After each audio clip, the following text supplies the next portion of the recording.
Hi everyone, we are back with another market update, and before we get started, I want to wish everyone a happy Passover, Easter, Ramadan, whatever it is that you're celebrating and observing. I hope you had an enjoyable weekend. I know for me, I just ate the entire weekend, nonstop, and now I need a cleanse. So if you have any recommendations for a cleanse of any kind, let me know. I am open to recommendations.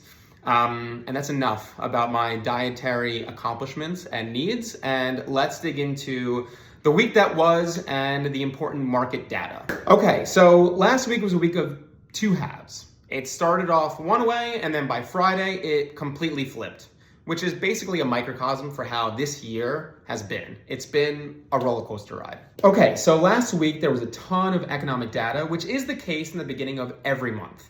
And the big report that everyone waits on is the jobs report, which comes out on the first Friday of the first full week of every month. And yes, we are going to get into that in a second. Almost all of the economic data that came out in the first few days of last week was favorable for mortgage rates and bonds.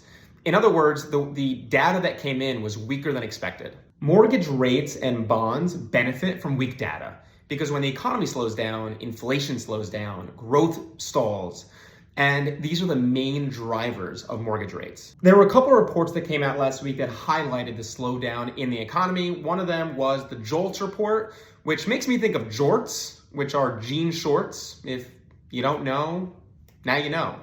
And it's almost jorts season, which obviously is a great thing.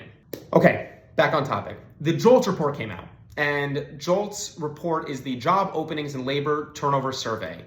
And it showed that there were lower job openings in February.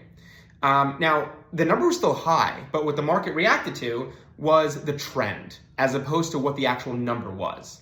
Take that report, the JOLTS report, with the ISM manufacturing data. ISM stands for Institute for Supply Management.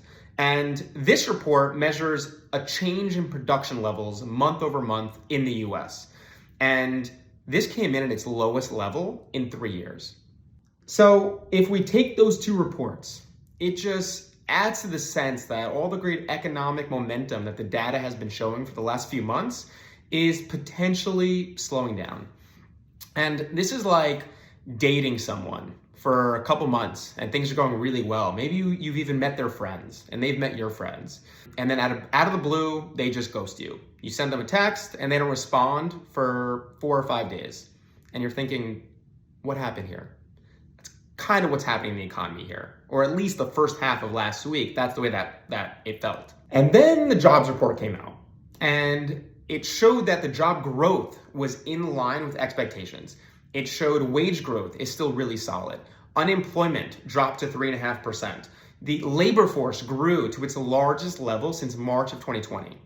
So it's hard to make a case for economic weakness when you see an unemployment chart that looks like this. I mean, look at that.